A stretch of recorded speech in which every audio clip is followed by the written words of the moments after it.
Welcome student. আজকের আলোচনার বিষয় হলো মার্ক্সবাদের রাষ্ট্রের আপেক্ষিক স্বাতন্ত্র্যের তত্ত্ব। মার্ক্সবাদের বিভিন্ন সূত্র সম্পর্কে আমার বেশ কিছু ভিডিও আছে, তোমরা দেখছো। দ্বন্দ্বমূলক বস্তুবাদের সূত্র, ঐতিহাসিক বস্তুবাদ, উদ্বৃত্ত মূল্যের তত্ত্ব, শ্রেণী এবং শ্রেণী সংগ্রামের তত্ত্ব, রাষ্ট্র সম্পর্কিত তত্ত্ব এবং বিপ্লবের তত্ত্ব। এইসব সূত্র বা তত্ত্ব মার্ক্সবাদের মূল বিষয়কে তুলে ধরেছে। এই তত্ত্বগুলির মধ্যে রাষ্ট্র সম্পর্কিত তত্ত্ব, রাষ্ট্রের উদ্ভব বিকাশ সম্পর্কে মার্ক্সবাদী ব্যাখ্যা আমি আলাদা ভিডিওতে দিয়েছি। আজকে মার্ক্সবাদের রাষ্ট্রতত্ত্বের রাষ্ট্রের আপেক্ষিক স্বাতন্ত্র্যের তত্ত্ব, অর্থাৎ রাষ্ট্রের নিজস্ব ভূমিকা, রাষ্ট্রের আলাদা বা স্বাধীন ভূমিকা আছে কি নেই এ বিষয়ে মার্ক্সবাদীদের বক্তব্য। মার্ক্সবাদের আপেক্ষিক স্বাতন্ত্র্যের তত্ত্ব এর ইংরাজি টার্ম হলো relative independence of the state. Relative independence of the state, রাষ্ট্রের স্বাধীনতা, আপেক্ষিক স্বাধীনতা, এই বিষয়টি মার্ক্সবাদকে সমৃদ্ধ করেছে। এই বিষয়টি মার্ক্সবাদের একটি গুরুত্বপূর্ণ উপাদান। কার্ল মার্ক্স জার্মান দার্শনিক, তিনি দি 18th ব্রুমেয়ার অফ লুইস বোনাপার্টে গ্রন্থে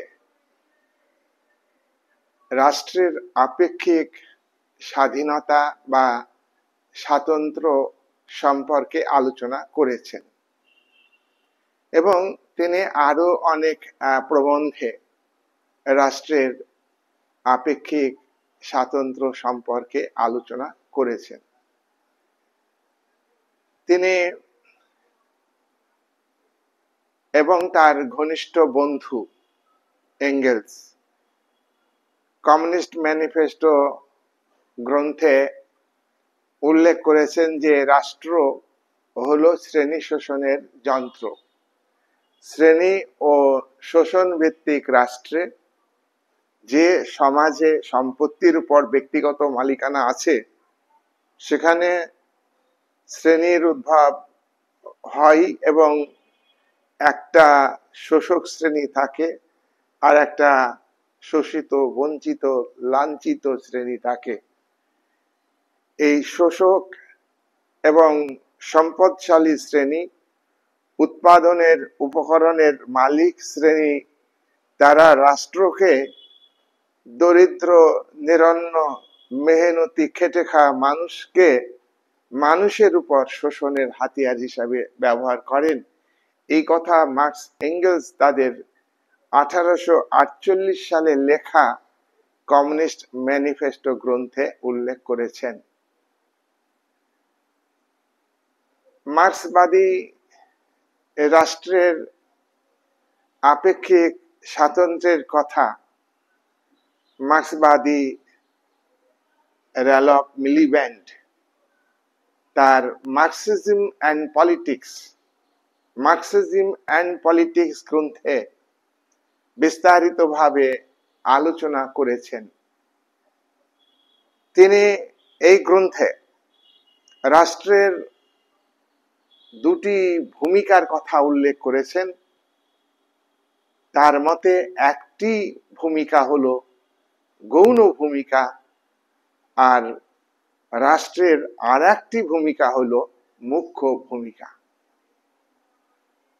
গৌণ ভূমিকা হলো রাষ্ট্রের কিছুটা স্বাধীনতা ইন্ডিপেন্ডেন্স আছে, স্বাতন্ত্র্য আছে। আর রাষ্ট্রের মুখ্য ভূমিকা হলো শোষণের হাতিয়ার হিসাবে কাজ করা। র্যালফ মিলিব্যান্ড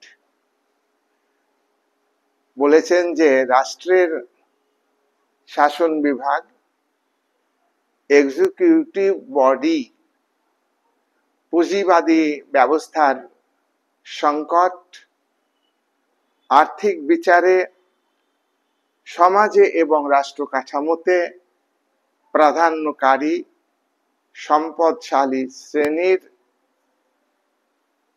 প্রেক্ষাপটে তিনি রাষ্ট্রের স্বাধীনতা সম্পর্কে আলোচনা করেছেন।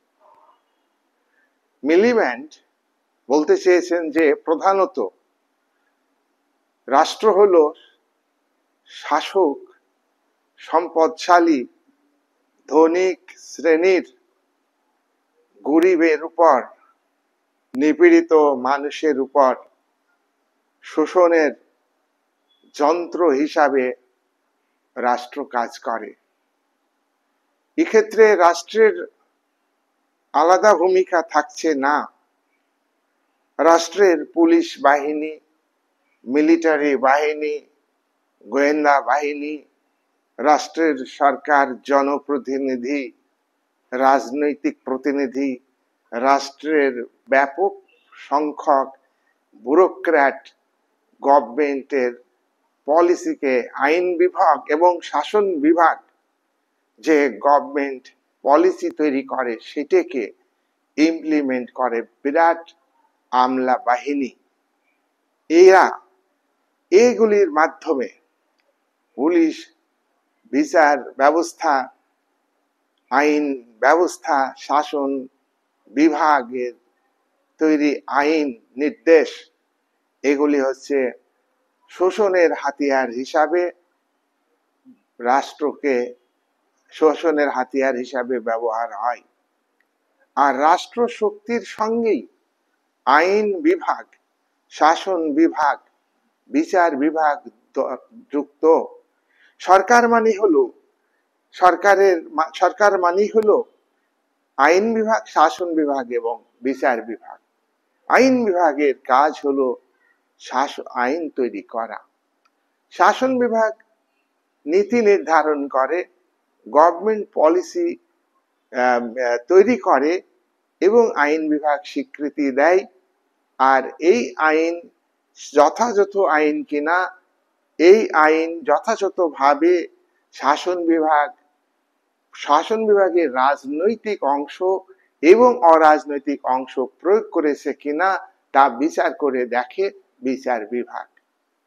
এসবই কিন্তু শোষণের হাতিয়ার হিসাবে ব্যবহার হয় শ্রেণী বিভক্ত সমাজ কাঠামোতে, পুঁজিবাদী সমাজ কাঠামোতে, দাস সমাজে, শ্রেণী স্বার্থে, মুষ্টিমেয় জমির মালিক ধনী তারাই ব্যাপক সংখ্যক অগণিত কৃতদাসদের অত্যাচার, নিপীড়ন, শোষণ করবার জন্যই রাষ্ট্র শক্তিকে তারা তৈরি করেছে, রাষ্ট্রকে একটা যন্ত্র হিসাবে তৈরি করেছে।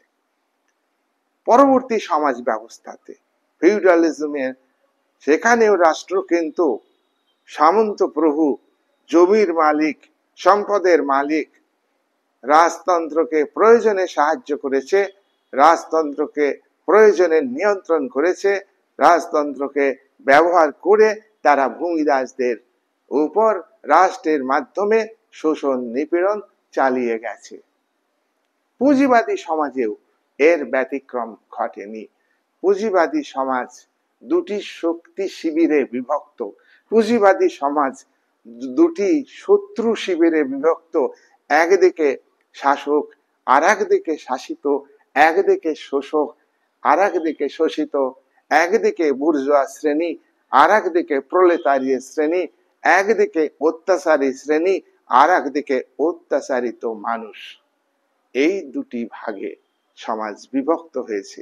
তাই রাষ্ট্র প্রধানত শাসক শ্রেণীর শোষণের হাতিয়ার হিসাবে অতীতে যেমন ভূমিকা পালন করেছে, তেমনি এই পুঁজিবাদী সমাজেও রাষ্ট্র শোষণের হাতিয়ার হিসাবে ব্যবহার হচ্ছে। মিলিব্যান্ড এই কথা বলেছেন যে স্টেট হলো ক্লাস স্টেট। স্টেট হচ্ছে পুঁজিবাদী সমাজ ব্যবস্থাতে বুর্জোয়া শিল্পের মালিক, বড় বড় ব্যবসায়ী, মূলধনী মালিক, তাদের স্বার্থে ব্যবহার হয়। তারা শাসক শ্রেণীর সঙ্গে গাঁটছাড়া সম্পর্ক তৈরি করে, শাসক শ্রেণীকে ক্ষমতায় আসতে সাহায্য করে। সার্বজনীন ভোটের অধিকার এগুলি বাতুলতায় পর্যবসিত হয়, মিথ্যায় পর্যবসিত হয়। নির্বাচনকে প্রয়োজনে ধনিক শ্রেণী প্রহসনে পরিণত করে, নির্বাচনে প্রয়োজনে যে দল দরকার সেই দলকেই তারা ক্ষমতায় আনে। আর এই দল ক্ষমতায় গেলে তারা ওই ধনিক বণিক শ্রেণীর তারা পাপেটে পরিণত হয়, পুতুল নাচের পুতুল হিসাবে তারা ব্যবহার করে। তাই মিলিব্যান্ড বলছেন আইন বিভাগ এর তৈরি আইন, শাসন বিভাগের অর্ডার, জুডিশিয়ালের বিচার, স্বাধীন ও নিরপেক্ষ বিচার ব্যবস্থা যতই বলা হোক না কেন, সমস্ত ক্ষেত্রে দেশের সম্পদশালী বুর্জোয়া শ্রেণী তাদের আধিপত্য আছে, তাদের নিয়ন্ত্রণ আছে, তারা অর্থবান, তারা রাজনৈতিক ক্ষমতাকে নিজেদের স্বার্থে ব্যবহার করে, রাষ্ট্রকে নিজেদের স্বার্থে ব্যবহার করে। কিন্তু মিলিব্যান্ড বলছেন অনেক সময় স্টেট এবং গভর্নমেন্ট স্বাধীন ভূমিকা পালন করে, কিন্তু এই ভূমিকা নগণ্য ভূমিকা। স্বাধীনভাবে স্টেট নিরপেক্ষভাবে ভূমিকা পালন করতে পারে না। স্টেটের সঙ্গে যুক্ত জনপ্রতিনিধি, তারা করাপশনের সঙ্গে যুক্ত, তারা ধনিক শ্রেণীর স্বার্থে পরিচালিত হয়। স্টেটের সঙ্গে যুক্ত ব্যুরোক্র্যাট তারা স্বচ্ছ নয়, তারা দুর্নীতিপরায়ণ, তারা করাপশন যুক্ত জনপ্রতিনিধিদের দ্বারা প্রভাবিত হয়ে তারাও অন্যায় কাজ করে, তারা নিরপেক্ষভাবে কাজ করে না। স্টেটের একটি অংশ জনপ্রতিনিধি নির্বাচিত হয়, যেখানে আইনসভা, সেই আইনসভার মধ্যে যে এক্সিকিউটিভ বডি তৈরি হয়, গভর্নমেন্ট তৈরি হয়, রাজনৈতিক প্রশাসক তৈরি হয়, তারাও কিন্তু করাপশনের সঙ্গে যুক্ত। তারাও নির্বাচনের আগেই সরকার নির্বাচনের আগেই দেশের পুঁজিপতিদের সঙ্গে গাঁটছাড়া সম্পর্ক তৈরি করেই তারা ক্ষমতায় যায়। তাদের এই অর্থেই তারা নির্বাচনে প্রচুর অর্থের প্রলোভন দেখিয়ে জনমতকে নিজেদের ফেভারে নিয়ে আসে। সুতরাং গভর্নমেন্ট অনেক সময় কিন্তু স্বাধীন ভূমিকা পালন করতে পারে, কিন্তু এটা মেইন ভূমিকা নয়, এটা গৌণ ভূমিকা। মিলিব্যান্ড বলেছেন যে পুঁজিবাদী রাষ্ট্র কাঠামোতে তিন দিক থেকে রাষ্ট্র ভূমিকা পালন করে। তিন দিক থেকে কি কি দিক থেকে? হেগেলীয় মার্ক্সীয় যে ঐতিহ্য, হেগেলীয় মার্ক্সীয় ঐতিহ্য দিক থেকে রাষ্ট্র কাজ করে। দুই, রাষ্ট্র শ্রেণী শোষণের হাতিয়ার হিসাবেও কাজ করে। তিন, রাষ্ট্র কাঠামোগত দিক থেকে কাজ করে। হেগেলের ধারণা অনুযায়ী যে রাষ্ট্র কাজ করে, এখানে রাষ্ট্র মতাদর্শকে প্রভাবিত করে বা কৃত্রিম ভাবে রাষ্ট্র শাসক শ্রেণীর ফেভারে ইডিওলজি তৈরি করে। এই ইডিওলজি মানুষকে বিভ্রান্ত করে। তবুও এই ইডিওলজির মাধ্যমে রাষ্ট্র কিন্তু কাজ করে, চেতনার মাধ্যমে রাষ্ট্র কাজ করে। মানুষের মধ্যে প্রকৃত চেতনা না আনলেও মানুষকে অনেকটাই তারা সচেতন করে তোলে। মানুষের মধ্যে একটা ইডিওলজি তৈরি করে যে রাষ্ট্রের কাজ ভালো, রাষ্ট্র কল্যাণ করতে চায় জনগণের, রাষ্ট্র শ্রেণী শোষণের হাতিয়ার নয়, রাষ্ট্রের মধ্যেই নাগরিকরা বেঁচে থাকবে, অস্তিত্ব বজায় রাখতে পারবে, অন্য কোথাও পারবে না, রাষ্ট্রই মানুষের উপকার করবে, কল্যাণ করবে, রাষ্ট্রের মধ্যে থেকেই মানুষ অধিকার ভোগ করবে, স্বাধীনতা ভোগ করবে। এই ভাবনা, এই মতাদর্শ, এই ইডিওলজি, এটা হেগেলীয় ইডিওলজি। এর দ্বারা রাষ্ট্র অনেক সময় পরিচালিত হয় এবং রাষ্ট্র ভূমিকা পালন করে। 2 নাম্বার হচ্ছে রাষ্ট্র শ্রেণী শোষণের যন্ত্র। এদিক থেকে মিলিব্যান্ড বলছেন যে রাষ্ট্র পরিচালিত হয়, রাষ্ট্র অনেক সময় দেশের ধনিক বণিক শ্রেণীর স্বার্থে পরিচালিত হয়, তাদের স্বার্থ রক্ষার জন্য পুলিশ বাহিনী, বিচার ব্যবস্থা, গোয়েন্দা বিভাগ, এই যে আমাদের মতো দেশে সিবিআই, সিআইডি, সমস্ত কেন্দ্রীয় এবং রাজ্য গোয়েন্দা দপ্তরের সঙ্গে যারা যুক্ত, তারা রাজনীতির দ্বারা প্রভাবিত হন এবং তারা ব্যক্তিগতভাবে করাপশনের সঙ্গে যুক্ত হয়ে তারা সঠিক তথ্য গোপন করে যায়। সঠিক তথ্য গোপন করার ফলে দেশের বিচার ব্যবস্থা সূত্র পায় না শাস্তি দানের ক্ষেত্রে। তাহলে এক্ষেত্রে রাষ্ট্রের মেশিনারি একটা শোষণের, একটা অত্যাচারের যন্ত্রে পরিণত হচ্ছে। মানুষের ন্যায্য অধিকার, মানুষ ন্যায় বিচার পাওয়ার জন্য লড়াই করলে মানুষের জীবনের নিরাপত্তা নেই, নারীদের সুরক্ষা নেই, নারীদের মর্যাদা, সম্মান, নারীদের ইজ্জত লুণ্ঠন করে নিচ্ছে এক শ্রেণীর সুবিধাবাদী মানুষ, এক শ্রেণীর দুর্বৃত্তায়ন। আর এই দুর্বৃত্তায়ন এবং যারা সুবিধাবাদী, যারা ধনশালী, স্টেট মেশিনারির অংশ হিসাবে কেন্দ্র হোক রাজ্য হোক, তারা কিন্তু সহযোগিতা করছে। সুতরাং রাষ্ট্র শ্রেণী শোষণের যন্ত্র, এই দিকটাকে মিলিব্যান্ড বলছেন অস্বীকার করা যাবে না। 3 নাম্বার, কাঠামোগত প্রেক্ষাপটে রাষ্ট্র ভূমিকা পালন করে। অর্থনৈতিক ক্ষেত্রে যারা প্রাধান্য বিস্তারকারী ব্যক্তি, অর্থনৈতিক ক্ষেত্রে প্রাধান্য বিস্তারকারী শ্রেণী, ধনশালী পুঁজিবাদী সমাজে শিল্পপতি, বড় বড় ব্যবসায়ী, মূলধনী মালিক, তারা কিন্তু অর্থনীতিটাকে নিজের হাতে রাখছে। আর অর্থনৈতিক ক্ষেত্রে তাদের প্রাধান্য আছে বলে তারা কিন্তু উপরিতলেও প্রাধান্য বিস্তার করছে। উপরিতল কাকে বলে?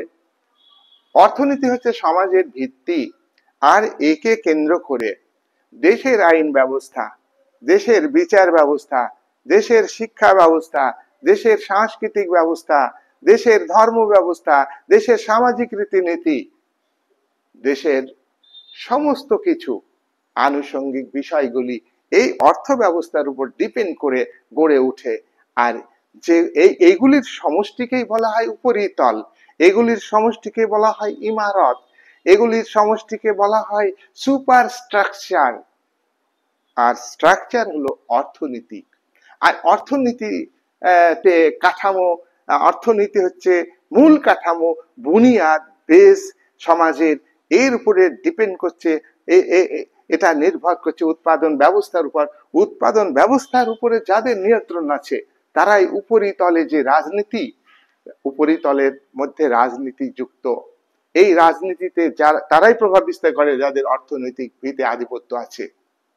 সুতরাং উপরিতলকেও তারা কিন্তু ব্যবহার করছে আধুনিক গণতান্ত্রিক পুঁজিবাদী রাষ্ট্রে। উপরিতলে তারা শিক্ষা, সংস্কৃতি, স্বাস্থ্য পরিষেবা ইত্যাদি দিয়ে মানুষকে বিভ্রান্ত করছে, মানুষকে ধোঁকা দিচ্ছে, মূল শ্রেণী শত্রু যাতে সাধারণ মানুষ চিনতে না পারে।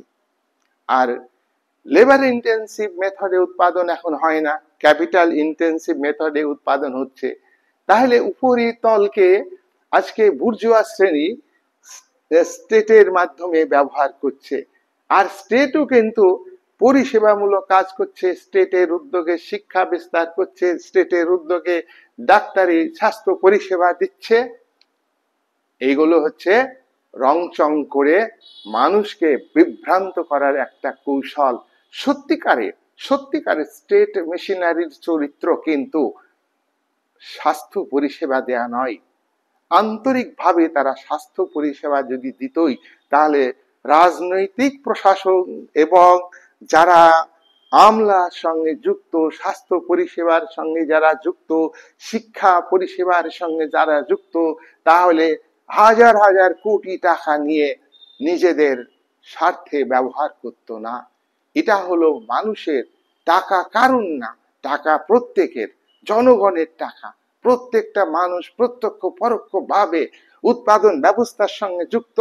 আজকে দেশের প্রধানমন্ত্রী, দেশের শাসন ক্ষমতায় যারা আছেন, রাজনৈতিক প্রতিনিধি এবং আমলা বাহিনী এবং যারা যারা যারা বিভিন্ন স্তরে কাজ করছেন, ডাক্তার, ইঞ্জিনিয়ার, প্রত্যেকেই কিন্তু উৎপাদন ব্যবস্থার উপরে নির্ভরশীল, অর্থনীতির উপরে নির্ভরশীল।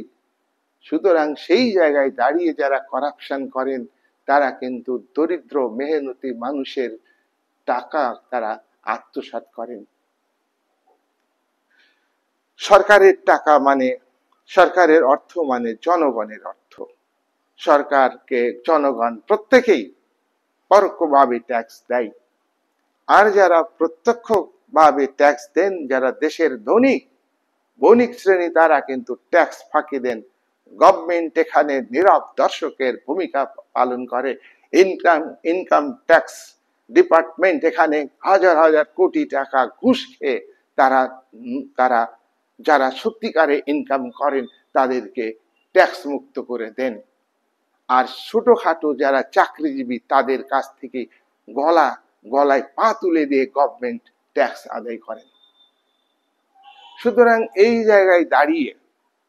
জায়গায় দাঁড়িয়ে কাঠামোগত দিকটাকে আজকে স্টেট কিন্তু খুব গুরুত্ব দিচ্ছে। দেশে দেশে আজকে পুঁজিবাদী রাষ্ট্রের উদ্যোগে বিভিন্ন ধরনের কাজ হচ্ছে, যদিও আজকে ওয়েলফেয়ার স্টেটের আদর্শকে ত্যাগ করেছে, কিন্তু সীমাবদ্ধ রাষ্ট্রের তত্ত্ব গ্রহণ করলেও কিছু কিছু রাষ্ট্রীয় উদ্যোগে কাজ কিন্তু করছে। উৎপাদনের ক্ষেত্রে রাষ্ট্রীয় উদ্যোগকে তুলে দিচ্ছে, আর লুটে পুটে খাবে ব্যক্তিগত মালিকানায় তার সেই উদ্যোগকে স্বাগত জানিয়ে তাদের নিরাপত্তা দিচ্ছে, তাদের পরিবহন ব্যবস্থাকে উন্নত করে দিচ্ছে, তারা টেকনোলজি যাতে ব্যবহার করতে পারে তার অনুকূল পরিবেশ তৈরি করে দিচ্ছে। আর যুগ যুগ ধরে সাধারণ মানুষ টোল ট্যাক্স দেবে, যুগ যুগ ধরে মাল্টিন্যাশনাল কর্পোরেশনের যে আর্থিক আধিপত্য সাধারণ মানুষের উপরে কায়েম হয়ে যাচ্ছে, এখানে কিন্তু স্টেট স্বতন্ত্র ভূমিকা পালন করছে না। এখানে স্টেট ভূমিকা পালন করছে মাল্টিন্যাশনাল কর্পোরেশনের পক্ষে, এমএনসি মাল্টিন্যাশনাল কর্পোরেশনের পক্ষে, বেসরকারি উদ্যোগের পক্ষে, বেসরকারি উদ্যোক্তাদের পক্ষে। যাই হোক, সাম্প্রতিক কালে দুটি পরিচয় আমরা দেখব রাষ্ট্রের। দুটি পরিচয় কি? একটা পরিচয় হলো রাষ্ট্র হলো শ্রেণী শোষণের হাতিয়ার। অতীতে শুধুমাত্রই রাষ্ট্র শ্রেণী শোষণের হাতিয়ার হিসেবেই ব্যবহার হয়েছে, আর আজকের আধুনিক গণতান্ত্রিক রাষ্ট্র কাঠামোতে, এমনকি ধর্মীয় রাষ্ট্রীয় কাঠামোতে, সে রাষ্ট্র ডেমোক্রেটিক হোক, সে রাষ্ট্র সোশ্যালিজম হোক, সে রাষ্ট্র একনায়কতান্ত্রিক হোক, সেই রাষ্ট্র বহুদলীয় ব্যবস্থার শাসন হোক, সেই রাষ্ট্র দ্বিদলীয় ব্যবস্থার শাসন হোক, সংসদীয় গণতান্ত্রিক হোক, রাষ্ট্রপতি শাসিত সরকার হোক, এককেন্দ্রিক সরকার হোক বা যুক্তরাষ্ট্রীয় সরকার হোক, সব ব্যবস্থাতেই কিন্তু রাষ্ট্র কিন্তু শ্রেণী শোষণের হাতিয়ার হিসাবে ব্যবহার হচ্ছে। কিন্তু বর্তমানে এই বিষয়টাকে জনগণের কাছে বুর্জোয়া শ্রেণী তারা কিন্তু তুলে ধরে না।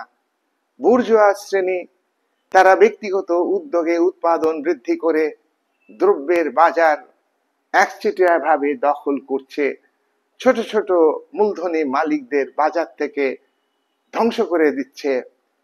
এইগুলো করছে তারা, কিন্তু পাশাপাশি তারা জনগণের সমর্থন আদায় করবার জন্য রাষ্ট্রকে শুধু শ্রেণী শোষণের যন্ত্র হিসাবে ব্যবহার না করে জনসমর্থন যাতে পায় তার জন্য অনুকূল রাজনৈতিক সংস্কৃতি, অনুকূল শিক্ষা সংস্কৃতি, অনুকূল অনুকূল রীতিনীতি সমাজে গড়ে তুলবার চেষ্টা করছে। মার্কস এঙ্গেলস কমিউনিস্ট ম্যানিফেস্টোতে রাষ্ট্রকে শোষণের যন্ত্র হিসাবেই তুলে ধরেছেন। 1848 সালের প্রেক্ষাপটে তখন ইংল্যান্ডে শিল্প বিপ্লব হয়েছে। জার্মানি তখন পরাধীন দেশ। জার্মানির উপর অস্ট্রিয়ার আধিপত্য, ফ্রান্সের আধিপত্য এবং ডেনমার্কের আধিপত্য ছিল। জার্মানি একটা পরাধীন দেশ ছিল, তার মধ্যে প্রাশিয়া একটা বড় রাজ্য ছিল। তাহলে আরেকটা কথা লেনিনও বলেছেন দ্য স্টেট গ্রন্থে, যে state is a machine one class over another.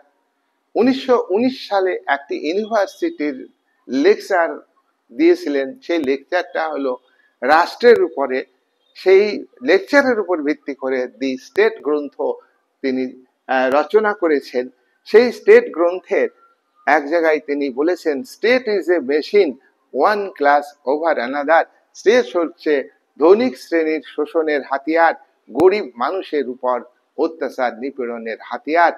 R Lenin the state গ্রন্থের শেষ অধ্যায়ের শেষ পাতাতে বলেছেন, রাষ্ট্র এই একটা মুগুর যন্ত্র, এই মুগুর যন্ত্রকে যত তাড়াতাড়ি সম্ভব ছাই গাদায় ফেলে দিতে হবে।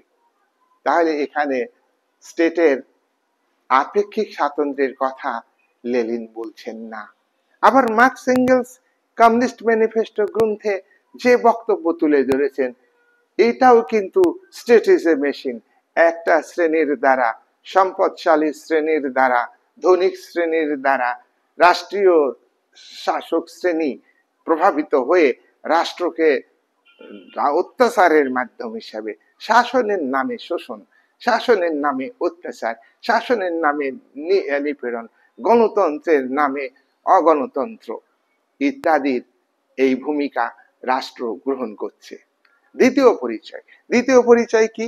দ্বিতীয় পরিচয় রাষ্ট্রের আপেক্ষিক স্বাধীনতা আছে। মার্কস আপেক্ষিক স্বাধীনতা আছে, এটা কোন গ্রন্থে বলেছেন? 18th ব্রুমিয়ার অফ লুইস বোনাপার্টে, এই গ্রন্থে বলেছেন রাষ্ট্রের আপেক্ষিক স্বাধীনতা আছে। কিভাবে? তিনি এই গ্রন্থে সমাজের প্রেক্ষাপটে রাষ্ট্রকে ব্যাখ্যা করেছেন। যে সমাজে তিনি এক সময় একটা গ্রন্থে বলছেন যে শ্রেণী শোষণের হাতিয়ার, আর এক জায়গায় এসে বলছেন যে লুইস বোনাপার্টে এই গ্রন্থে 18th ব্রুমিয়ার অফ লুইস বোনাপার্টে এই গ্রন্থে বলছেন যে সমাজের প্রেক্ষাপটে রাষ্ট্রকে বিশ্লেষণ করতে হবে। সমাজে বিভিন্ন শ্রেণী অবস্থান করছে। মার্কস কিন্তু বলছেন যে সমাজে দুটো মুখ্য শ্রেণী আছে, একটা শোষক শ্রেণী আর একটা শোষিত শ্রেণী, একটা উৎপাদনের উপকরণের মালিক শ্রেণী আর একটা উৎপাদনের উপকরণের মালিকানা থেকে বঞ্চিত কিন্তু উৎপাদনের সঙ্গে সরাসরি যুক্ত একটা শ্রেণী, একটা অত্যাচারী শ্রেণী আর একটা অত্যাচারিত শ্রেণী, একটা শাসক শ্রেণী আর একটা শাসিত শ্রেণী। এইভাবে সমাজে প্রধানত দুটো শ্রেণী আছে, কিন্তু একটা শ্রেণীর মধ্যে, শাসক শ্রেণীর মধ্যে, ধনিক শ্রেণীর মধ্যে একাধিক শ্রেণী রয়েছে। পুঁজিবাদী সমাজ ব্যবস্থাতে উৎপাদনের উপকরণের মালিক তারা হলো বুর্জোয়া শ্রেণী, তারা মূলধনী মালিক শ্রেণী, তারা অত্যাচারী শ্রেণী, তারা শোষক শ্রেণী, তারা রাষ্ট্রকে নিজের শ্রেণী স্বার্থে ব্যবহার করে। সুতরাং এই শ্রেণীর মধ্যে, সমাজের এই শ্রেণীর মধ্যে একাধিক শ্রেণী আছে, একাধিক শ্রেণী আছে। অপরদিকে যে শ্রমজীবী শ্রেণী, এর মধ্যেও ক্লাস ডিভিশন আছে, গোষ্ঠী বিভাজন আছে, বিভিন্ন গোষ্ঠী রয়েছে। সামগ্রিকভাবে এরা হলো শোষিত শ্রেণী। তাই মার্কস বলছেন যে বুর্জোয়া শ্রেণী মধ্যে একাধিক শ্রেণী আছে। ও বড় বড় মূলধনী মালিক, মাঝারি মূলধনী মালিক, ছোট মূলধনী মালিক, ক্ষুদ্র মূলধনী মালিক, এদের মধ্যে দ্বন্দ্ব আছে। এদের মধ্যে আভ্যন্তরীণ ক্ষেত্রে দ্বন্দ্ব আছে, আবার বাহ্যিক ক্ষেত্রে দ্বন্দ্ব আছে। বাহ্যিক ক্ষেত্রে ও আভ্যন্তরীণ ক্ষেত্রে দ্বন্দ্ব মানে কি, শ্রেণী, একই শ্রেণীর মধ্যে তারা মূলধন বিনিয়োগ করে উৎপাদনের জায়গাটা নিজের হাতে রাখতে চায়, একচেটিয়া আধিপত্য বিস্তার করতে চায়, অন্য কোনো মূলধনী মালিককে তারা প্রবেশ করতে দিতে চায় না। তাহলে একাধিক গোষ্ঠী, একাধিক উপদল আছে, এদের মধ্যে বিরোধ বাঁধে। তখন স্টেট কি করে, ওই তোমরা থামো থামো থামো থামো। তখন স্টেট কিন্তু শান্তিপূর্ণ সহাবস্থানের বজায় রাখবার চেষ্টা করে, কিন্তু বজায় রাখলেও অনেক সময় শান্তিপূর্ণ সহাবস্থান থাকে না। আভ্যন্তরীণ দিক থেকে বিভিন্ন রাষ্ট্র আজকে পুঁজিবাদী গণতান্ত্রিক রাষ্ট্র, তাদের মধ্যে ঐক্য থাকে। যখন সমাজতন্ত্রের বিরুদ্ধে তারা লড়াই করে, যখন মার্ক্সবাদের বিরুদ্ধে লড়াই করে, তখন তাদের মধ্যে ঐক্য হয়। কিন্তু তারা কিন্তু জাতীয় স্বার্থে, তারা কিন্তু গদিতে টিকে থাকার জন্য একটা একটা একটা অন্তরে একটা আন্ডারস্ট্যান্ডিং থাকে, বাহ্যিক একটা দ্বন্দ্বের পরিবেশ সৃষ্টি করে, যুদ্ধের আবহাওয়া তৈরি করে প্রত্যেকটা দেশের সরকার জনসমর্থন আদায়ের চেষ্টা করবে, জনসমর্থন আদায়ের চেষ্টা করে তারা সরকারি থাকে। এই অবস্থায় স্টেট কি করে, মধ্যস্থতাকারী ভূমিকা পালন করে। আমেরিকা যখন ইরানের উপরে আক্রমণ করলো, ভারত চেষ্টা করলো মধ্যস্থতা করবার। ও ইউক্রেনকে যখন রাশিয়া আক্রমণ করলো, ভারত এবং 35টা দেশ ইউরোতে নিরপেক্ষ ভূমিকা পালন করেছে। তারা কিন্তু চাইলো যে একটা সহাবস্থান, ঝেড়ে কাশলো না। তাদের জাতীয় স্বার্থ রক্ষা করবার জন্য এখানে রাশিয়াকে চটালো না। আর আমেরিকার দিকে ইউক্রেনের পক্ষ হয়ে তারা বলল যে রাশিয়া তুমি যুদ্ধ বন্ধ করো। এই যুদ্ধ বন্ধের মধ্যে একটা আপিল ছিল যে যুদ্ধ বন্ধ হলে ভালো হবে, পাশাপাশি আমেরিকার একটা হুমকিও ছিল। যাই হোক, এইরকম অবস্থায় মার্কস বলছেন যে আন্তর্জাতিক ক্ষেত্রে একটা শান্তিপূর্ণ সহাবস্থানের নীতি রাষ্ট্র গ্রহণ করে, শুধু রাষ্ট্র শ্রেণী শোষণের যন্ত্র হিসাবে কাজ করে না। তাই মার্কসের বক্তব্য 18th ব্রোমিয়ার অফ লুইস বোনাপার্টে যে রাষ্ট্রের আপেক্ষিক স্বাধীনতা বা আপেক্ষিক স্বাতন্ত্র্য আছে।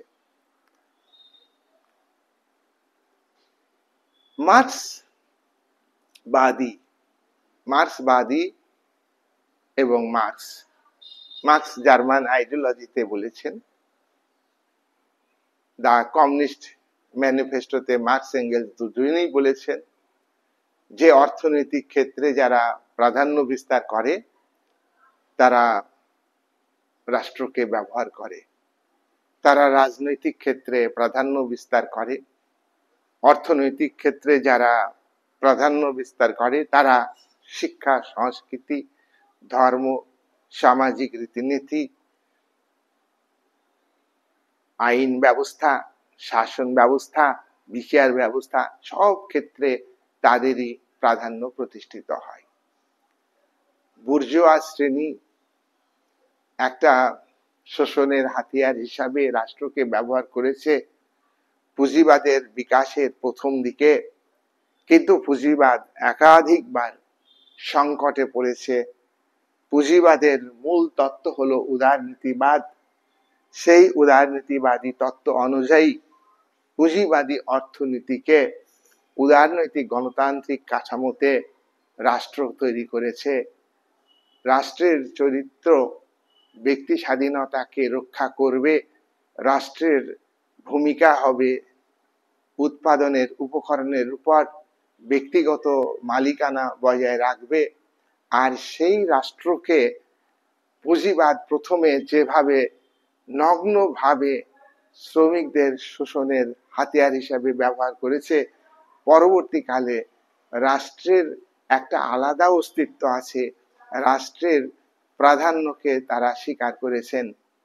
তাই মার্কস, এঙ্গেলস এবং তার পরবর্তীকালে অনেক মার্ক্সবাদী রাষ্ট্রকে আপেক্ষিক স্বাধীনতা আছে, সবসময় পুঁজিপতি শ্রেণীর কথা মতো রাষ্ট্রের শাসক চলে না, স্বতন্ত্রভাবে পুঁজিবাদকে, মূলত তারা পুঁজিবাদকে রক্ষা করবার জন্যই স্বতন্ত্রভাবেও ভূমিকা পালন করে।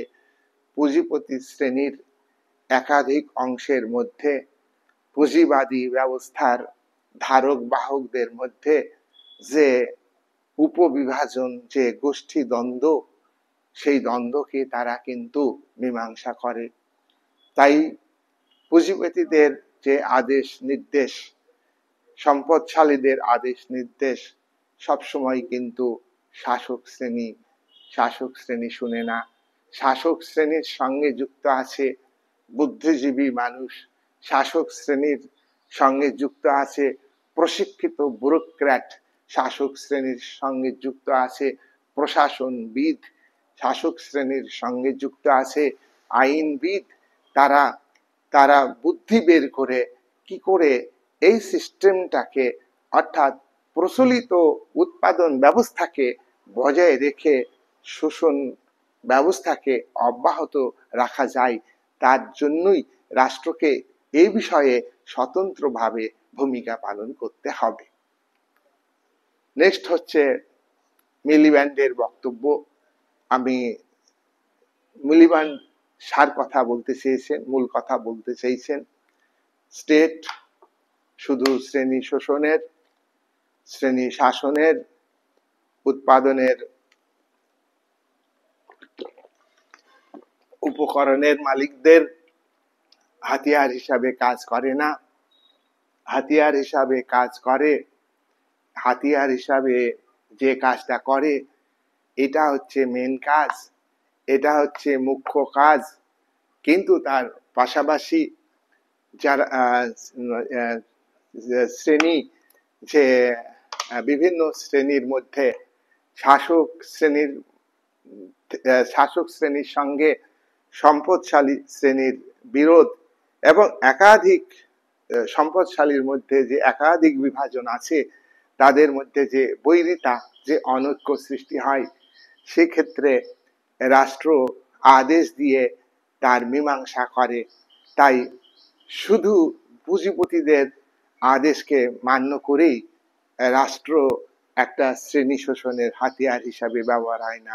হাতিয়ার হিসাবে ব্যবহার হয় না ঠিকই, কিন্তু মূলত হাতিয়ার হিসাবে ব্যবহার হয়। আর গৌণ ভূমিকা হচ্ছে হাতিয়ার হিসাবে ব্যবহার না হয়ে মধ্যস্থতাকারী হিসাবে ভূমিকা পালন করে। মার্ক্সের ঘনিষ্ঠ বন্ধু এঙ্গেলসের বিখ্যাত গ্রন্থ দি origin of the family, private property and state, এই গ্রন্থে বলেছেন রাষ্ট্র বিরোধের মীমাংসা করে। মার্ক্স বলেছেন বুর্জোয়া শ্রেণীর মধ্যে বিরোধ আছে, বুর্জোয়া শ্রেণীর মধ্যে সংকট আছে। বুর্জোয়া শ্রেণীর যখন শোষণ করে, শোষণের টেকনিক নিয়ে তাদের মধ্যে বিরোধ বাধে। একাধিক দেশের বুর্জোয়া শ্রেণীর মধ্যে আধিপত্য, বাজার দখল এবং কাঁচামাল সংগ্রহের ক্ষেত্রে বিরোধ দেখে। তাদের মধ্যে প্রতিযোগিতা শুরু হয় বিভিন্ন দেশের পুঁজিপতি শ্রেণীর মধ্যে, এবং তার পক্ষে থাকে বিভিন্ন দেশের রাষ্ট্রগুলি, তাদের মধ্যে বিরোধ বাধে। তাই এই বিরোধের মীমাংসাতে মধ্যস্থতাকারী ভূমিকা অবস্থান করে স্টেট। এই কথা এঙ্গেলস তার এই বিখ্যাত গ্রন্থে আলোচনা করেছেন। Marx 18th Brumaire of Louis Bonaparte, the class struggle in France, ফ্রান্সের শ্রেণী সংগ্রাম গ্রন্থে মার্কস রাষ্ট্রের আপেক্ষিক স্বাধীনতার কথা বলেছেন। রাষ্ট্র শুধু ধনশালী শ্রেণী, রাষ্ট্র শুধু শোষকদের হাতিয়ার হিসাবে কাজ করে না। রাষ্ট্রের গভর্নমেন্ট, সরকার, সরকারের আইন বিভাগ, শাসন বিভাগ, বিচার বিভাগ, আমলা বিভাগ, পুলিশ বাহিনী, গোয়েন্দা বাহিনী, এরা সমষ্টিগতভাবে রাষ্ট্রশক্তি। এই রাষ্ট্রশক্তিকে বুর্জোয়া শ্রেণী পুরোপুরি ভাবে নিয়ন্ত্রণে রাখতে পারে না। অনেক সময় এই রাষ্ট্রশক্তি স্বতন্ত্রভাবে কাজ করে। মার্কস এঙ্গেলস বলেছেন যে ভিতে যাদের আধিপত্য বিস্তার করে তারাই কিন্তু উপরিতলে আধিপত্য বিস্তার করে।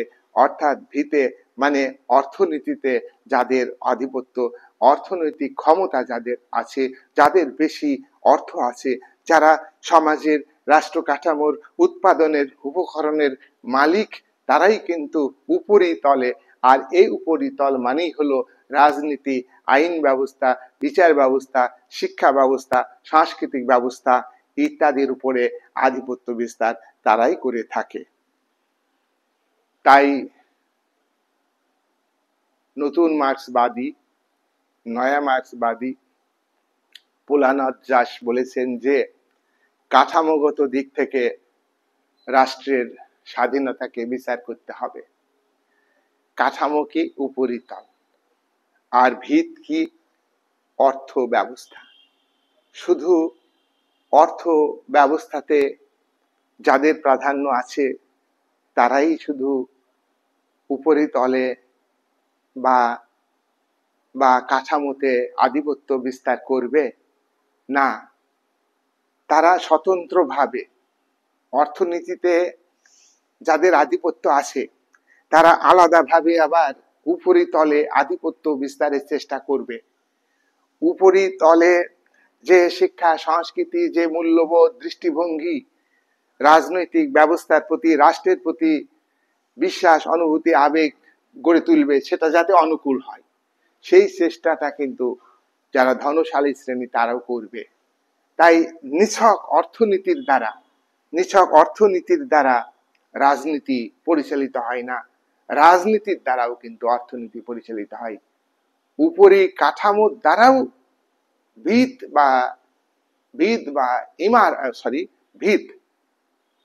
মানে অর্থনীতি পরিচালিত হয়।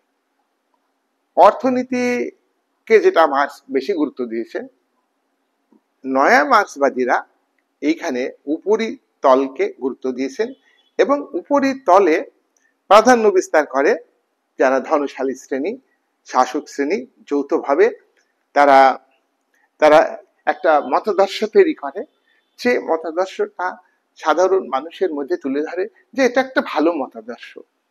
তোমরা অযথা শ্রেণী সংগ্রাম করবা কেন?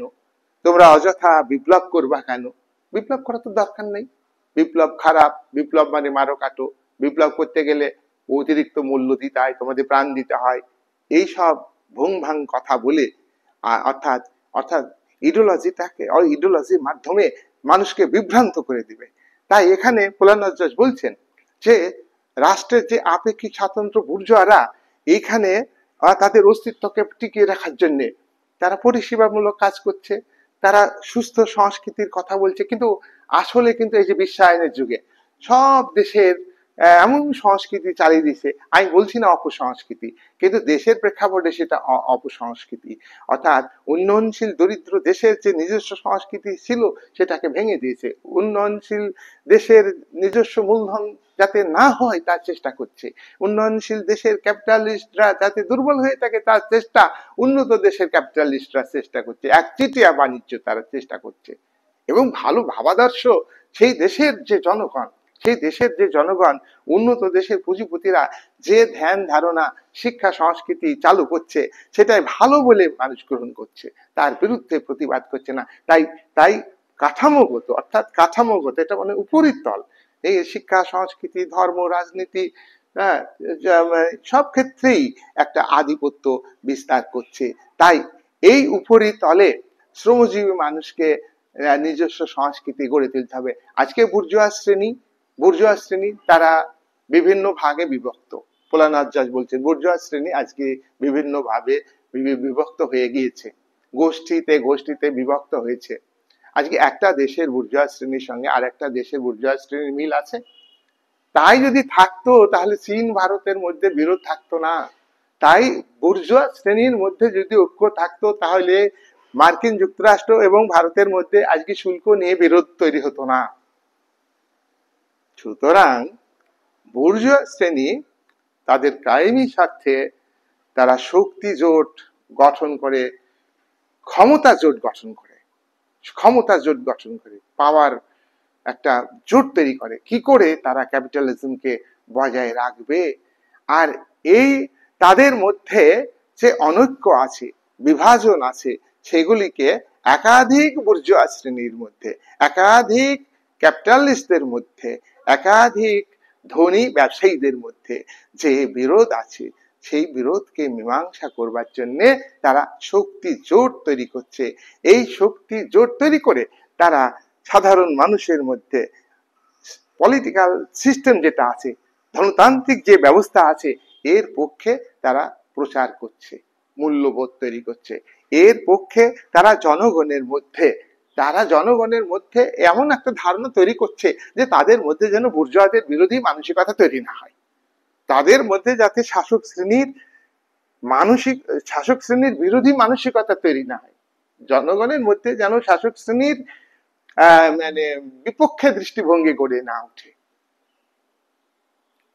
শাসক শ্রেণী, বুর্জোয়া শ্রেণী ধোয়া তুলসী পাতা, এই ধারণাটা সাধারণ মানুষের মধ্যে প্রচার করতে থাকে এবং প্রচার করছে। এটা ভোলানাথ দাস এর বক্তব্য। তাই এখানে স্টেটকে তারা বিভ্রান্ত করে ভালো হিসাবে মুখোশ পরিয়ে সাধারণ মানুষের কাছে তুলে ধরছে। এটা ভোলানাথ দাস বলছেন রাষ্ট্রের একটা স্বতন্ত্র ভূমিকা। খুব গভীর ভাবে এটা বুঝতে হবে। এটা একদিকে কঠিন আর একদিকে অতি সরল। এবারে নয়া মার্ক্সবাদী Burlatsky the modern state and politics কোনতে বলেছেন। মডার্ন স্টেট অ্যান্ড পলিটিক্স, আধুনিক রাষ্ট্র এবং রাজনীতি গ্রন্থে বলেছেন যে রাষ্ট্রের আলাদা করে যে স্বাধীনতার কথা, সেটা ভাবতে হবে সমাজের প্রেক্ষাপটে। দেখো, বর্তমানে রাষ্ট্রের কাজ বাড়ছে, জনসংখ্যা বাড়ছে, জনগণের চাহিদা বাড়ছে। সুতরাং এদিকে লক্ষ্য রেখে রাষ্ট্রকে ভূমিকা পালন করতে হবে। রাষ্ট্রকে পজিটিভ রোল দেখাতে হবে। পজিটিভ রোল দেখালে রাষ্ট্রের বিরুদ্ধে সাধারণ মানুষ বিক্ষুব্ধ হবে না। সাধারণ মানুষ রাষ্ট্রকে শ্রেণী শোষণের হাতিয়ার হিসাবে ভাববে না। তাই সমাজের প্রেক্ষাপটে বুরোলাটস্কি বলছেন রাষ্ট্রের আভ্যন্তরীণ কাজ বাড়ছে, সেই কাজগুলোকে তোমার যথাযথভাবে করতে হবে। তোমরা জানো যে নয়া উদারনীতিবাদী তত্ত্বে এরকম বলা হয় যে রাষ্ট্র হলো এমন ভাবে প্রশাসনকে তৈরি করবে, গভর্নমেন্ট রাষ্ট্রের সে দায়িত্বশীল গভর্নমেন্ট, সে পরিষেবা দেবে মানুষকে, এবং স্বচ্ছ প্রশাসন কিন্তু বাস্তবে উল্টোটা, দুর্নীতি মুক্ত প্রশাসন এবং অংশীদারত্ব প্রশাসনের সঙ্গে প্রশাসনিক কাঠামোর বিষয়ে মানুষকে সচেতন করতে হবে, প্রচার করতে হবে। এই জন্য তোমরা দেখো যে দুয়ারে সরকার আমাদের পশ্চিমবাংলায়, পাড়ায় যে প্রোগ্রাম, এগুলো হচ্ছে অংশীদারত্ব প্রশাসনিক কাঠামো। কতটা কার্যকরী হচ্ছে সেটা বিতর্কের ব্যাপার, কিন্তু এইগুলি হচ্ছে এখনকার স্টেটের এটা একটা ধারণা Modern state is responding state, modern government is responding government, এবং এবং এবং স্বচ্ছ প্রশাসন, স্বচ্ছ প্রশাসন, হ্যাঁ, নয়া প্রশাসনের থেকেও এটা উন্নত মানের একটা প্রশাসন। এই প্রশাসন যাতে দ্রুত মানুষকে পরিষেবা দেওয়া যায়, আর মানুষের তোমার ইনফরমেশন জানার অধিকার আছে, এই সমস্ত কথা আজকে রাষ্ট্রের সঙ্গে যুক্ত। তাই তাই তাই এইরকম জায়গায় দাঁড়িয়ে দেশের যারা খেটে খাওয়া মানুষ, আজকে কিন্তু আগে যারা লেবার ছিল হাতে কলমে কাজ করে শিল্প উৎপাদন করতো, সেটা কিন্তু আজকে মুছে গেছে। আজকে ক্যাপিটাল ক্যাপিটাল ইনভেস্ট হচ্ছে, এর সঙ্গে লক্ষ লক্ষ কোটি কোটি বেকার তারা কাজ করছে, তারা কিন্তু লেবারে পরিণত হয়েছে। তাদের কিন্তু বুঝতে দেওয়া হয়েছে না, তাদের শুট বুট কোট পরা বাবু হিসাবে তুলে ধরছে ক্যাপিটালিস্টরা, তারা যাতে বিক্ষোভ না করে এবং তারা যাতে আন্দোলন না করে। তাহলে এই জায়গায় দাঁড়িয়ে স্টেটের কাজ কিন্তু বাড়ছে, উৎপাদনের জটিলতা বাড়ছে, উৎপাদনের টেকনিকের মুহুর্মুহু চেঞ্জ হচ্ছে, ম্যানেজমেন্টের যে প্রশাসনিক কাঠামো সেটা কিন্তু বারবার চেঞ্জ হচ্ছে।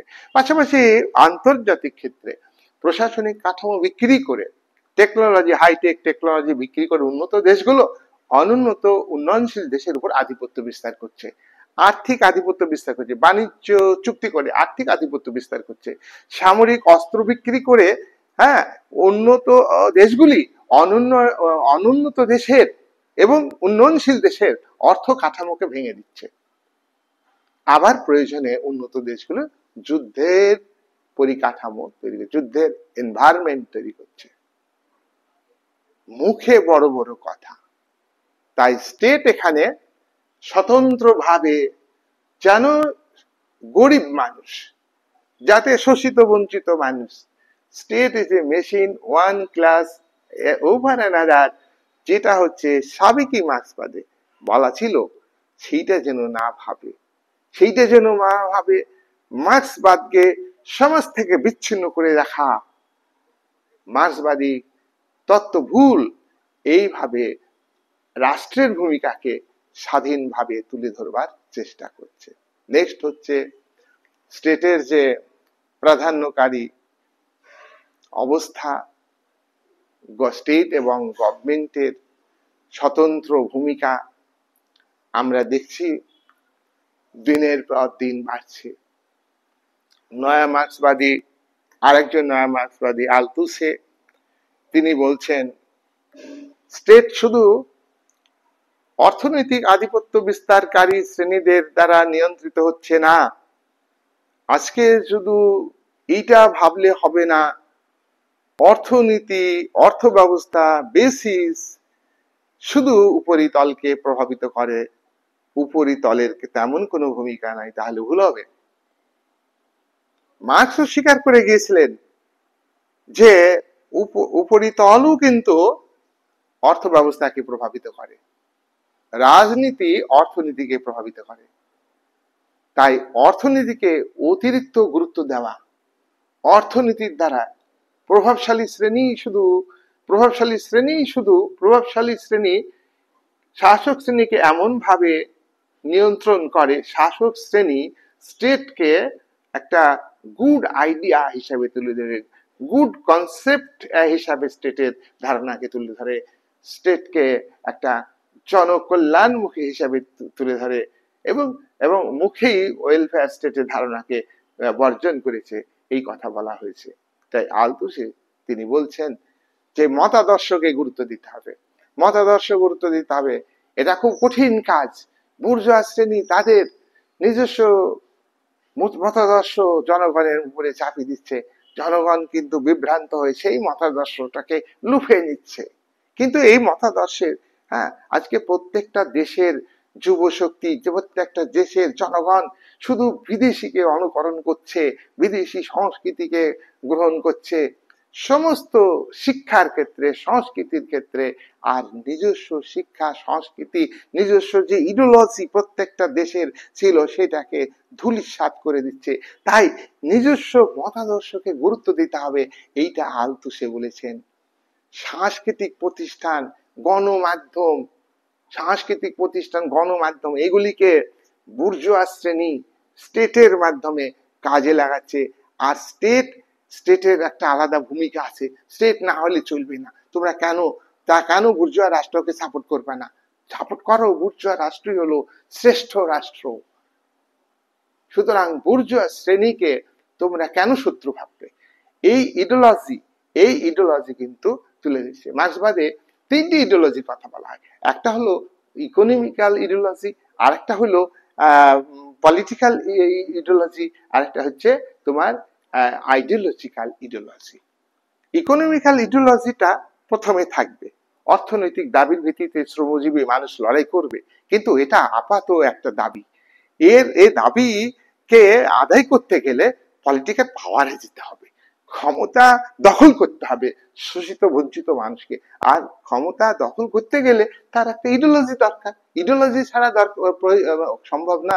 তাই আলতুসে বলছেন ইডিওলজিতে আধিপত্য বিস্তার করতে হবে শ্রমিক শ্রেণীকে।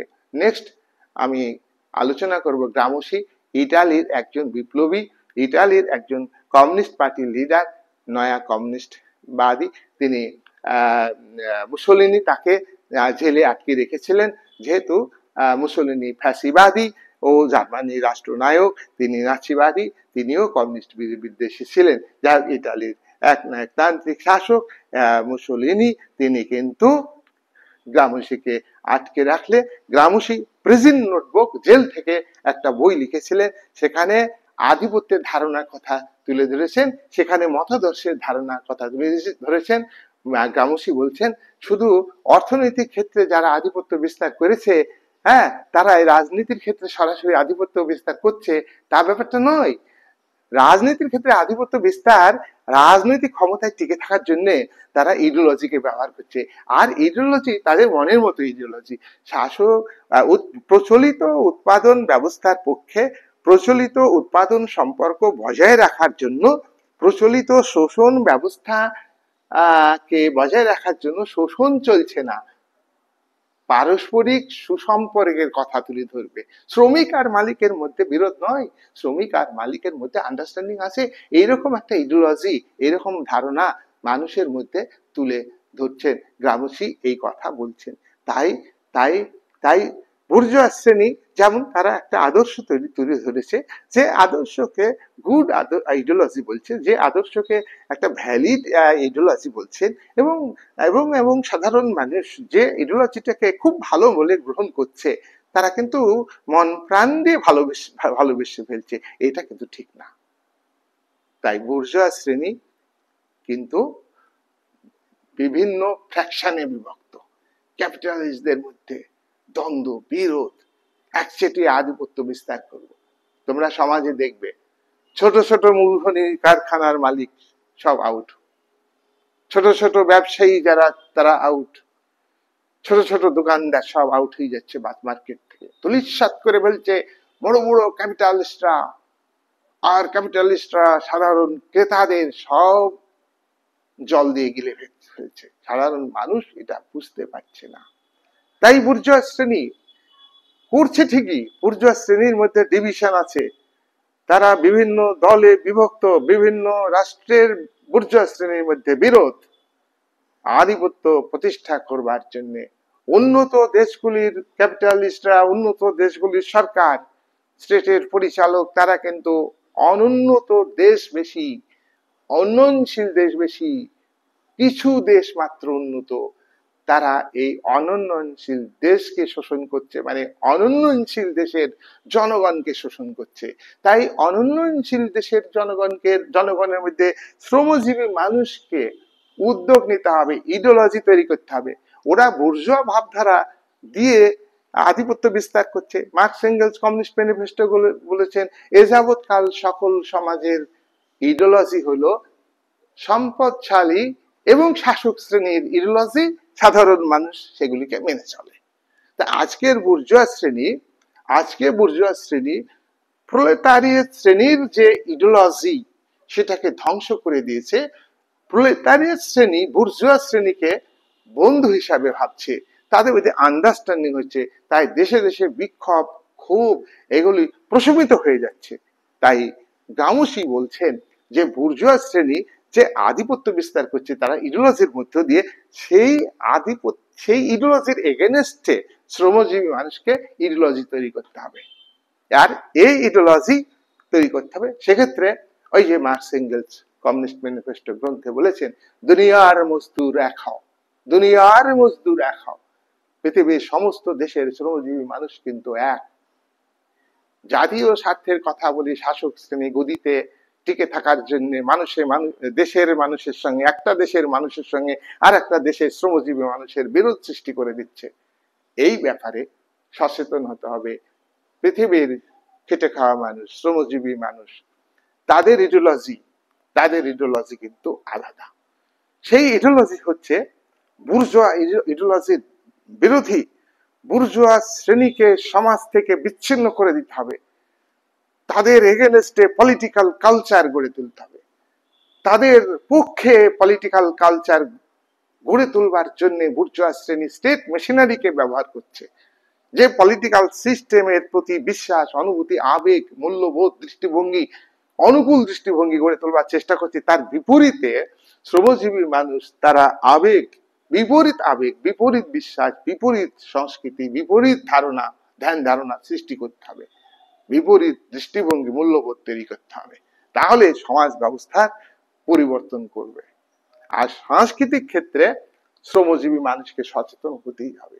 তা না হলে মার্ক্সবাদের যে আপেক্ষিক তত্ত্ব, সেই তত্ত্ব দিয়েই তারা কিন্তু আধিপত্য বিস্তার করে যাবে, যে রাষ্ট্র তোমাদের স্বার্থে কাজ করছে, এটা কখনই না।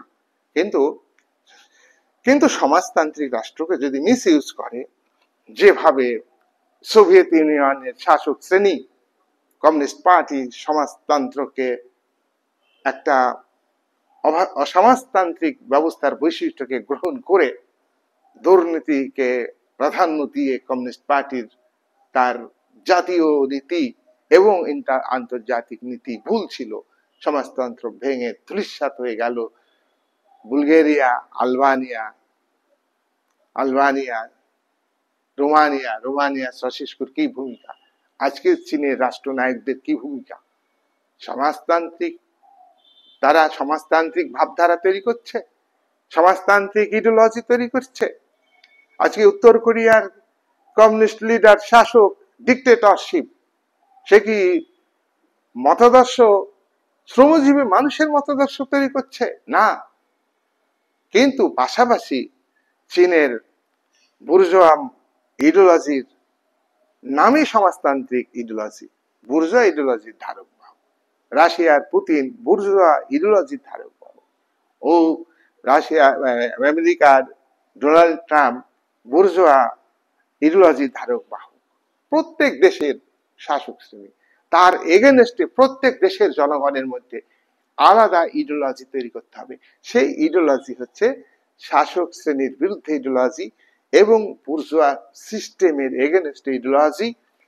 বুর্জোয়া শ্রেণীর যে করাপশন, সেটা কিন্তু সিস্টেমের মধ্যে আছে। এই সিস্টেমে সুবিচার হয় না, এইটা পৃথিবীতে কোনো দেশে আজ পর্যন্ত হয়নি। নামী গণতন্ত্র, আর এই গণতন্ত্র প্রহসনতন্ত্র, অবাধ নির্বাচনের নামে প্রহসন চলছে। শাসক শ্রেণী জনগণের প্রতিনিধি হয়ে জনস্বার্থকে উপেক্ষা করে নিজ স্বার্থকে সিদ্ধি করছে। সুতরাং এই জায়গায় দাঁড়িয়ে শ্রমজীবী মানুষের মধ্যে আলাদা সংস্কৃতি গড়ে তুলতে হবে। বিশ্ব জনচেতনা, শ্রমিক শ্রেণীর মধ্যে আলাদা সংস্কৃতি, আলাদা ইডিওলজি, আলাদা মতাদর্শ, আলাদা ভাবধারা গড়ে তুলতে হবে। এক্ষেত্রে আজকের আমি লাস্ট আলোচনা করব হাবেরমাসের বক্তব্য। নয়া মার্ক্সবাদী জার্মান দার্শনিক হাবেরমাস কি বলছেন, যে বুর্জোয়া রাষ্ট্র যে আপেক্ষিক স্বাধীনতা ভোগের কথা বলছে, বিষয়টা ভাবতে হবে। কি ভাবতে হবে? জার্মান দার্শনিক হাবেরমাস বলছেন, আজকে কিন্তু পুঁজিবাদ সংকটে আছে। ভারত পাক যুদ্ধ খেলা, আমেরিকা ভারত বিদ্বেষ, তাইওয়ান চীন বিরোধ, চায়নার ওয়ান কান্ট্রি পলিসি, আজকে আজকে এক কথায় বিভিন্ন রাষ্ট্রের মধ্যে সীমানা নিয়ে, বিভিন্ন রাষ্ট্রের মধ্যে বাণিজ্য নিয়ে, বিভিন্ন রাষ্ট্রের মধ্যে সামরিক প্রভাব প্রতিপত্তি বৃদ্ধির জন্য প্রত্যেকের মধ্যেই কিন্তু আজকে বিরোধ, এবং আভ্যন্তরীণ ক্ষেত্রে বুর্জোয়া শ্রেণী আজকে বিরোধ। কে টপে যাবে? বুর্জোয়ারা, ক্যাপিটালিস্টরা, তারা কিন্তু টপে যাওয়ার জন্য মানুষকে বিভ্রান্ত করছে, মানুষকে মিসইউজ করছে, জনমতকে বিভ্রান্ত করছে। জনমতকে সদা জাগ্রত হইতে হবে। উন্নত পুঁজিবাদের আজকে সংকট। উন্নত দেশগুলি আজকে যেভাবে অনুন্নয়নশীল দেশগুলিকে, অনুন্নত আন্ডার ডেভেলপমেন্ট কান্ট্রিকে শোষণ করছে, তারা সহযোগিতার নামে যেভাবে শোষণ কায়েম করছে, বাণিজ্যিক চুক্তির নামে বিভিন্ন আঞ্চলিক সংগঠন গঠনের মধ্য দিয়ে ইউনোকে ব্যবহার করে তারা যে ব্যবস্থা চালু করছে, এখানে বিশ্বের সব দেশ কিন্তু ঐক্যমতে নেই, ঐক্যমতে নেই। আজকে ওই অনুন্নত দেশগুলো তারা ঠেলাই পড়ে ঠেলাই সালাম জানাচ্ছে, তারা বাধ্য হচ্ছে হাইটেক টেকনোলজি কিনতে, তারা বাধ্য হচ্ছে অন্ধভাবে ওই উন্নত দেশের প্রশাসনিক ব্যবস্থাকে অনুকরণ করতে, তারা বাধ্য হচ্ছে উন্নত দেশের মাল্টিন্যাশনাল কর্পোরেশন গুলিকে নিজের দেশে রাস্তাঘাট ব্যবহার করতে দিচ্ছে, নিজের দেশে শিল্প কারখানা তাদের হাতে তুলে দিচ্ছে। নিজস্ব যে স্বনির্ভরশীল শিল্প, স্বনির্ভরশীল কৃষি, স্বনির্ভরশীল অর্থনীতি, স্বনির্ভরশীল সামরিক শক্তি, সবকিছুকে তারা ধ্বংস করে দিচ্ছে। এই ব্যাপারে আমাদের সচেতন হতে হবে। হাবারমাস বলছেন যে বুর্জোয়া শ্রেণী আজকে সংকটে আছে, তারা কিন্তু মানুষের চাহিদা তারাই বৃদ্ধি করছে, কিন্তু চাহিদা একটা ক্রমবর্ধমান ব্যাপার, সেই চাহিদা আর পূরণ করতে পারবে না, ক্যাপিটালিস্টরা সংকটে পড়ে যাবে। ক্যাপিটালিজম আপওয়ার্ড রাইজিং, রাইজিং আর থাকবে না যখন, তখন ক্যাপিটালিস্টদের পতন হবে। তাই তাই এই যে মানুষের ক্রমবর্ধমান চাহিদা, মানুষের চাহিদা বাড়ছে, হ্যাঁ, মানুষের জীবনযাত্রার মানের উন্নতি হচ্ছে, পরিবর্তন হচ্ছে, এই চাহিদা পূরণ করতে যখন ব্যর্থ হবে, তখনই বুর্জোয়া শ্রেণী সংকটে পড়বে। বিভিন্ন দেশের বুর্জোয়া শ্রেণী সংকটে পড়বে, দায়িত্ব পালনে তারা পারবে না। তাই তাই এক্ষেত্রে প্রলেতারি শ্রেণী তাদের স্টেট পাওয়ারকে ব্যবহার করতে হবে, স্টেটে তাদের এগিয়ে আসতে হবে প্রলেতারি শ্রেণীকে, এবং স্টেটকেও এ ব্যাপারে করতে হবে। স্টেটকে মার্ক্সবাদে বলা হয় না যে ধ্বংস করা হবে, স্টেটকে বুর্জোয়া শ্রেণীর হাত থেকে ছিনিয়ে নিয়ে সর্বহারা শ্রেণী, যাদের ইডিওলজি হচ্ছে দরিদ্র মানুষের পক্ষে কাজ করা, যাদের ইডিওলজি হচ্ছে শোষণ বিরোধী একটা শাসন ব্যবস্থা, স্বচ্ছ প্রশাসন, অংশীদারত্ব প্রশাসন, যে শাসন ব্যবস্থাতে রিকল করতে পারবে জনগণ, কিন্তু ক্যাপিটালিজমে রিকল করতে পারে না। ক্যাপিটালিজমে যে যত বেশি টাকা চুরি করবে সে তত বেশি ক্ষমতায় থাকে, টাকা বিলিয়ে জনগণের ভোটকে বিভ্রান্ত করে তারা গদিতে থাকে। দুর্বৃত্তায়ন, পলিটিক্যাল দুর্বৃত্তায়ন, যেটা ভোট চুরি করার একটা মাধ্যম, হ্যাঁ, স্টেট নির্বাচন মেশিনারিটাকে একদম কলাপস করে দেয় প্রয়োজনে, এবং মেশিনারিটাকে নিজের ক্যাপচারে নিয়ে আসে শাসক শ্রেণী। যাই হোক, এইভাবে হাবেরমাস বলছেন আজকে বুর্জোয়া শ্রেণীর মধ্যে বৈরিতা আছে, বুর্জোয়া দেশগুলির মধ্যে একটা বৈরিতা আছে, এই বৈরিতার একটা তারা কিন্তু সংকটে আছে। তাই এখানে শ্রমজীবী মানুষের মধ্যে শিক্ষা, সংস্কৃতি, পলিটিক্যাল ইডিওলজি, এবং এক কথায় ইডিওলজি, এই ইডিওলজির মধ্যে শিক্ষা, সংস্কৃতি, অর্থ, রাজনীতি সবকিছু থাকবে। সেই সংস্কৃতি শ্রমজীবী মানুষের মধ্যে গড়ে তুলতে হবে। যাই হোক, এইভাবে রাষ্ট্রের আপেক্ষিক স্বাতন্ত্র্যের তত্ত্বটা আজকে আমি আলোচনা করলাম। একটু মন দিয়ে দেখবে, হ্যাঁ, আমি চেষ্টা করেছি ইনফরমেশন দিয়ে পড়ানোর, আমি চেষ্টা করেছি। এখানে মনে হবে যে মাঝে মাঝে রিপিট দিয়েছি, রিপিট না, কিন্তু প্রসঙ্গত কথাগুলো আসবে। মার্ক্সবাদের আলোচনা এমন একটা বিষয় যে সব থিওরি যখন আলোচনা করবে, একটা থিওরি আলোচনা করতে গেলে না আর অন্য থিওরির কথা আসবে, এটাই হচ্ছে লিঙ্ক আপ, এটাই হলো সাইন্টিফিক ব্যাপার।